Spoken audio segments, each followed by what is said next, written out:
Hi, I'm with Damon today. Damon, please introduce yourself. Hey, my name is Damon Cook. I'm the CEO of Cook Consulting Group, cybersecurity recruitment firm, and been working with Mark, I think, for the past 9 months or so now, and it's been great. Awesome. Well, thank you for the kind words. Damon, who do you help? Who do you serve? I serve small businesses or small. Let me start over. I'm sorry. Well, I, okay, go ahead. who do you serve? I serve small to medium-sized businesses, usually who don't have full-fledged recruitment or talent acquisition teams, or larger companies who just are having a hard time filling roles in cybersecurity. Oh, and what geographically area do you focus on?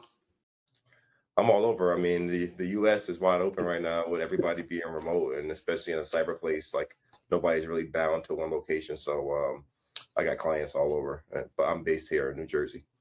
Awesome. Um, so think back before we met. Where was your business at? What were the roadblocks or bottlenecks? If you could share that. Yeah, I was doing a lot of spinning my wheels. I was chasing a lot of clients and having a lot of good conversations with potential new clients who would say, "Hey, send me a resume for free, and if it looks good, then we'll sign terms." And just getting jerked all around. I mean, companies giving me 5 jobs, and it's like a drug. Like, hey, if I fill these 5 roles, I'll make 100K or more, and it just never happens. So, Hmm.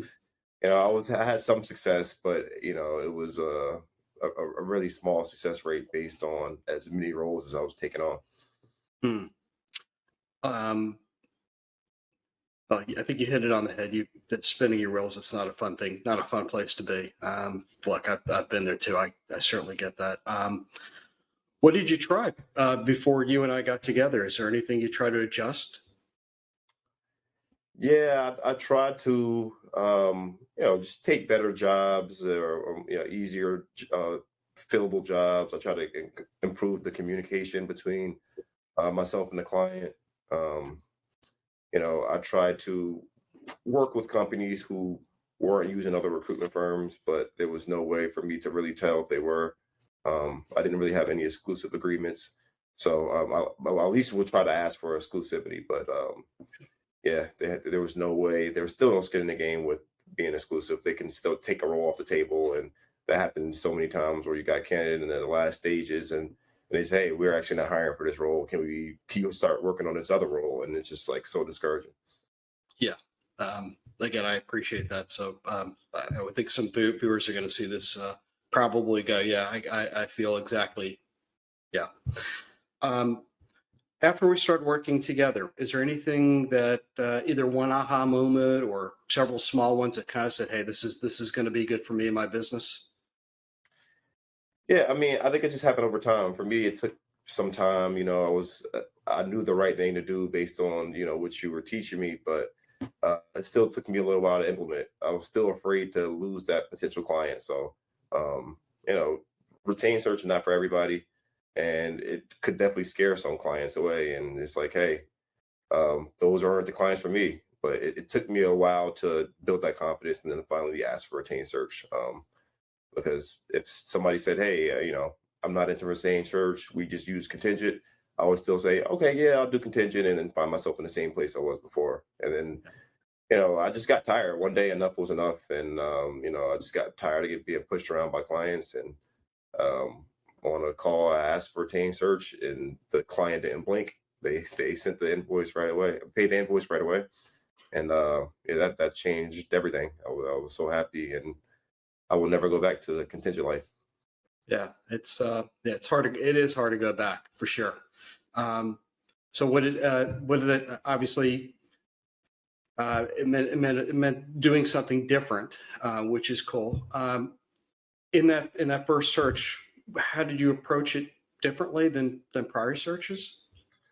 I just actually had the time to prioritize it now. With the skin in the game, I knew that they were gonna buy a client for me, so a candidate for me. So I just felt like, put in more energy into the search.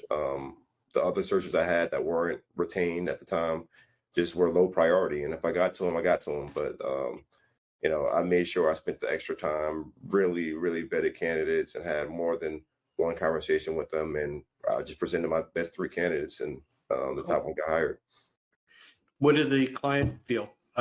Did you work with them before moving them? I worked with them before on the contingent search, and I killed it. The candidate had been there for a year and a half, and everybody still loves him there. And so I think that was why they were like, really open to the retained search. So I think, if you're struggling making that transition, the current client that you do have a good relationship with is one to, first start that and get your feet wet and retain search. Sure. And maybe let me ask differently. Did the client have a different experience rather than having one good one? They had three. Did these folks have better impact on their business?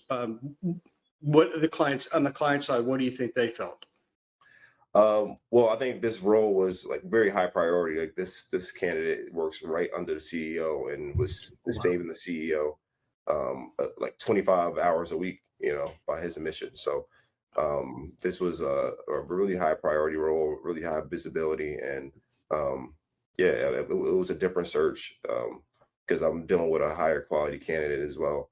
So I think they definitely appreciated the touch points. I was always given you know, weekly feedback and reaching out. And I mean, it didn't feel like your typical contingent search where you're throwing resumes over a fence. This was a more tailored approach. Awesome. So, look, you made the big leap of faith. We did it together. I know it wasn't easy. It's never easy. I've been there also. Yeah. If you're looking out the next 12 months, if you were thinking about how many clients you think you will have as a result of this and placements you'll earn, have you thought about that? So I think I'll have less clients because I'm not chasing the bad ones. But the big thing is like I have more quality clients, and that's what you're searching for. I think you want to just have relationships where your work is really valued. Whereas, before I had tons of clients and big names and logos, but it was really a vendor relationship. And, to me, the work feels more special when you feel like a trusted partner. Yeah, it's there's a big there's a unique change because I'm sure you may call the client and they call you right back. It's Right. not a week later. Right. It's a lot more fun. It's a real relationship, I think. But so let's go backwards in time when we first met, and again about 9 months ago. We talked. What clicked for you? What made you want to say, Mark, you're the guy to help me move my business forward? You were consistent in outreach, which, I learned a lot from too. Sometimes I mean, I think it wasn't a no. If it's not now, it's, maybe later on. So I was like, I was never saying no when I got your 100 emails. The 101st email, just, I was about ready to receive the message. So, and Yeah. then that's the same thing in recruitment. I mean, I reached out to some clients a bunch of times, and then, when they were ready, I was top of mind. And, you know, that taught me a little bit about that consistency and outreach as well. Cool. Um, if what would you say to somebody who's going to watch us who has some interest in working with us? What would your words of wisdom be to them?